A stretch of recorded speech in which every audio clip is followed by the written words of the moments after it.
In today's video, I'm going to give you racetrack comparisons between the 2019 Camaro ZL1 1LE to my old 2018 Camaro ZL1.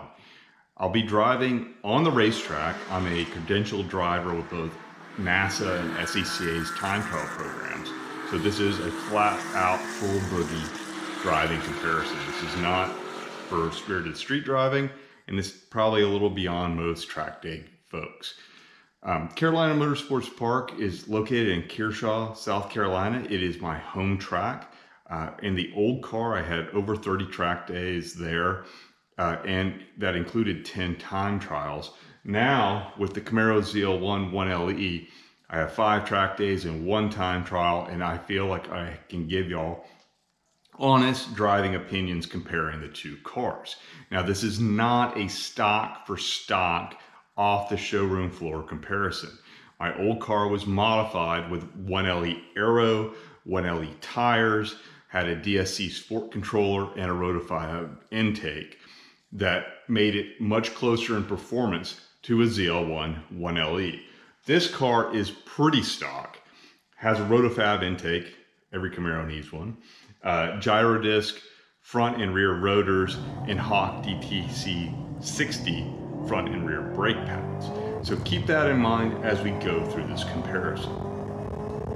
Another major qualification when looking at this data is the cars were run 5 and 9 months apart. There were differences in the track. I tried to find similar laps given certain conditions. Both of the laps were in November, so the ambient temperatures were like 45 to 55 degrees, but the time has changed the track. So in the carousel section, which is turn 4 through 7, there is slightly less lateral grip available. In the kink, it's gotten to be much faster. That's turn 10. And they've added additional curbing. They did that early this year. It allows you to more confidently take a lot more speed through the kink. Then the other major change is turn 13, which is actually where I spun in a previous video. There's a lot less grip there, and so you're really feathering the throttle until you get the car completely straight, hands open, and then you can go down the straight. So a little faster in some sections, a little slower in others. So it doesn't make it a terrific comparison, but I think it's valuable data to take a look at, especially when you're trying to figure out how much faster are these cars from one another. So in order to do that, we'll be using PDR data.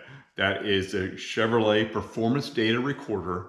Both of these cars have this factory option, and then there's free software from Cosworth that allows you to take that video and data and compare laps. So let's get right into it. So the blue car is the ZL1 and the orange car is the ZL1 1LE. This is Cosworth software. It is free to use software if you have the Chevrolet PDR option, which is awesome. It gives you all kinds of telemetry and lap comparisons.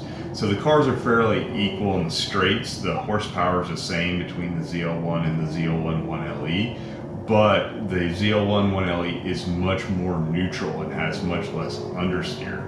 The modified ZL1 has quite a bit of understeer. You can see some of the steering angle. We'll get it more into that in a second. But you really have to fight and drive the car around the front pushing on the ZL1, which isn't the case with the ZL1 1LE, where you can have a very balanced approach to corners and use the throttle to introduce oversteer if you need to. So this is going through the kink. This is coming up to turn 11, which is a fairly slow speed corner. We'll see both cars here. The ZL1 gets out a little bit, and then here is turn 12, which the ZL1 really pushes, and we'll show you a little bit more detail on that in a minute. This is turn 13, where there's a lack of grip now. There wasn't a lack of grip back when we recorded the blue lap. And then this is turn 14. The ZL1 1LE actually downshifts a gear and gets some more acceleration out of the corner. But these laps are very similar. Like I said, there's only a marginal difference between the two cars. So this screenshot shows going into turn 12.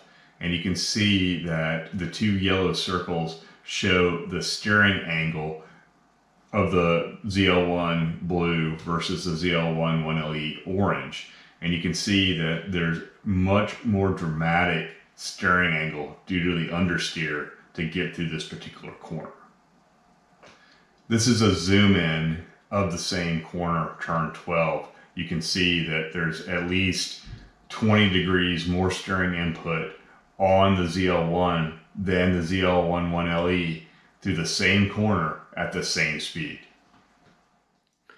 The ZL1 1LE will be 2 to 5 tenths faster per lap than the modified ZL1 that I used to run.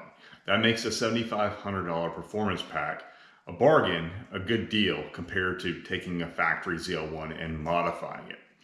Stock for stock though, the difference would be huge. It would be somewhere between 2 and 4 seconds, not tenths, seconds difference between the ZL1 1LE and the ZL1. If you'd like to know more about the differences between the two cars, please click the thumbnail up here. So we've been having a blast with the new car, and we'll keep on making new content. Consider subscribing and keep up to date, and thanks for watching.